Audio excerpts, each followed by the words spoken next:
My topic allotted to me is role of spirituality in making the youth self-reliant. After all, first we need to understand what spirituality is. Spirituality we call as Adhyatma. It is made up of two words, Adhi and Atma, यानी स्वयं का, अपनी आत्मा का अध्ययन, अपनी आत्मा को जानना, अपनी आत्मा को पहचानना, यानी स्वयं को जानना, स्वयं को पहचानना is what spirituality is all about, and it is different from religion, which we need to understand that spirituality and religion are not synonymous. We have to differentiate between the two terms and then move ahead in our life. Our Vedas centuries ago said, Aham Brahm Asmi, मैं ब्रह्म हूँ. In fact, Buddha said about 2000 years ago, up दीपो भव, यानी अपने दिए स्वयं बनो, be your own light. That is what Buddha also said. In fact, Swami Vivekananda said and called us as Amrit ke putra. And similarly, Maharshi Aurobindo said that you have divinity in you. You are all divine, having some or the other form of divinity. And he further went on to say that the purpose of education is to take out the divinity. Now there are two things. One, the divinity which we have and every one of us has, plus that purpose of education is to take out the divinity, and now we can wait on this altar in which side our education system is going. Similarly, I'll narrate from Chandogya Upanishad. The 6th chapter of this Upanishad has a story about Shvetketu. Shvetketu is son of Aruni Udalak. You must have read the story of Aruni, who was very obedient to his teacher. Now, this Shvetketu goes to various universities, learns so many things. He has learnt Vedas, he has learnt Shastras, he has learnt Upanishads, he has learnt Puranas, and comes back with a lot of ego inside him, thinking that he has learnt everything. Now his father, knowing fully well that son has got all the university degrees, all the certificates which are available, but yet he is lacking in something. So the father goes and asks his son, क्या तुमने वो पढ़ा है जिसको जानकर सब कुछ जाना जा सकता है? Shvetketu was mum on this. Then the father further elaborated कि जैसे मिट्टी के बर्तनों को जानने के लिए केवल एक मिट्टी को यदि हम जान लें तो मिट्टी से बनी सभी वस्तुओं को जान सकते हैं, ऐसे ही यदि स्वर्ण से बनी सभी वस्तुओं को हम जान लें, स्वर्ण को जान लें तो स्वर्ण से बनी सभी वस्तुओं को जान सकते हैं। ऐसे ही यदि हम अपने स्वरूप यानी अपनी चेतना को जान लें तो शायद हम सारे विश्व को जान सकते हैं। And that's a very popular phrase, तत्वमसि श्वेत केतु। श्वेत केतु तुम भी वही हो जो बाकी सब हैं। So it is very important that we understand no with such a rich heritage, with such a rich cultural heritage and spiritual heritage, what happened to India कि हमने अपने आत्म स्वरूप को भुला दिया। हमने अपने आत्म स्वरूप को, अपनी 1000 साल की गुलामी जिसमें हमारी जड़ें काटने का प्रयास किया गया। स्वामी राम तीर्थ जब जापान गए तो वो एक अक्सर कहानी कहा करते थे कि मैंने जापान में जाकर border people, banyan trees, I saw them very small in size, rather they were kept in glass jars. They are called bonsais. He said, I saw very small forms of banyan trees and I was inquisitive to know, I wanted to know कि ये इतने छोटे छोटे बड़ और people के पेड़ हमारे देश में तो बहुत बड़े बड़े होते हैं, ये छोटे छोटे कैसे बनते हैं? तो उन्होंने माली को बुलाया। माली ने कहा, बहुत ही साधारण प्रिंसिपल है, very simple principle, that we keep cutting the roots, and once we keep cutting the roots the tree doesn't grow. That is what exactly happened to India कि 1000 साल में हमारी जड़ों पर, यानी हमारी सभ्यता पर, हमारी संस्कारों पर, हमारी संस्कृति पर और हमारे अध्यात्म पर हमला किया गया, जिसकी वजह से हम अपने आत्म स्वरूप को खो बैठे, अपने आप को भूल बैठे, अपनी क्षमताओं को भूल बैठे, अपनी सुप्त शक्तियों को भूल बैठे, जिसके कारण हम अपने आप से दूर हो गए और हम आत्मनिर्भर नहीं रहे। अब सबसे पहली चीज़ कि हमें अपनी सेल्फ एस्टीम यानी अपने स्वाभिमान को जगाना होगा। अपने स्वाभिमान की बात जब मैं करूं तो एक छोटा सा उदाहरण आप लोगों को देना चाहता हूं कि मैंने समुद्र के किनारे एक मछुए को देखा जो मछलियां पकड़ रहा था, परंतु उसके बाद एक बड़ी अजीब सी हरकत करता था कि वो बड़ी मछलियों को समुद्र में वापस फेंक देता और छोटियों को अपने पास रख लेता। अक्सर मछुआरे बड़ी मछलियां अपने पास रखते हैं और छोटी को फेंक देते हैं। तो मैंने उससे पूछा कि भाई तो ऐसा क्यों करता है? तो उसने कहा कि मेरे घर पर कढ़ाई बहुत छोटी है जिसमें मैं मछलियां बनाता हूं। तो मैंने उसे कहा कि तू अपनी कढ़ाई को बड़ा कर बजाय इसके कि तू मछली छोटी पकड़।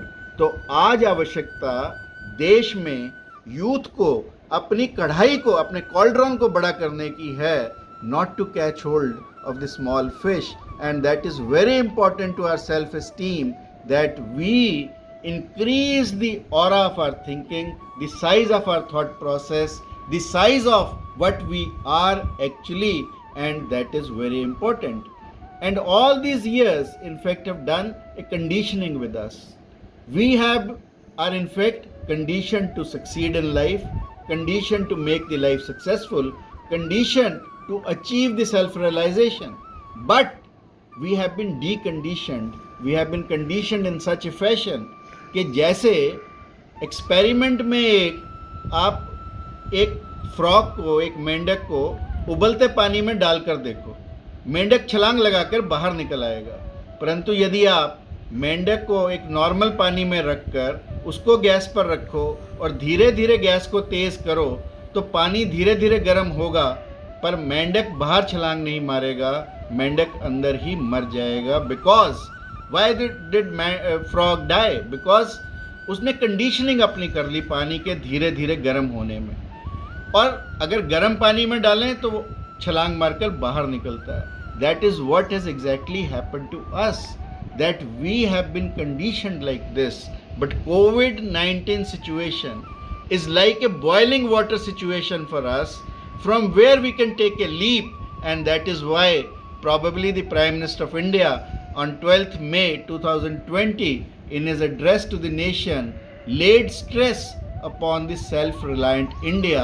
आत्मनिर्भर भारत की जो बात प्रधानमंत्री जी ने उस दिन की, वो शायद इस बात को मद्देनज़र रखते की गई कि हम लोग जो अपने आत्मस्वरूप को, अपने आप को भूल बैठे हैं, उसको पहचानने का प्रयास करें। और हम कैसे अपने आप को पहचान सकते हैं, कैसे हमारे जीवन में आत्मक्रांति आ सकती है कि हम अपने आत्मस्वरूप को पहचानें।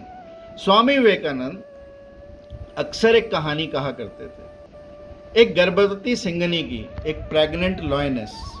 वो कहा करते थे कि उन्होंने एक दिन एक गर्भवती सिंगनी को देखा जो दो पहाड़ों के बीच में जंप लगा रही थी, छलांग लगा रही थी, और छलांग लगाते लगाते उसका प्रसव हो गया, यानी डिलीवरी हो गई। और जब बच्चा पैदा हुआ उस सिंगनी का, वो भेड़ों के झुंड में जा गिरा।